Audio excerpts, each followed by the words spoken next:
الله يعلم ما نشكو من الألم وما نعانيه من ضيق ومن سقم، لكن لنا فيه ظن لا يخيبنا، حاشاه أن ترجع الأيدي بلا نعم.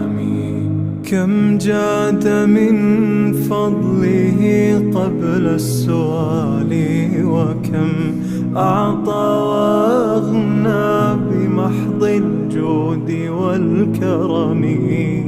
الله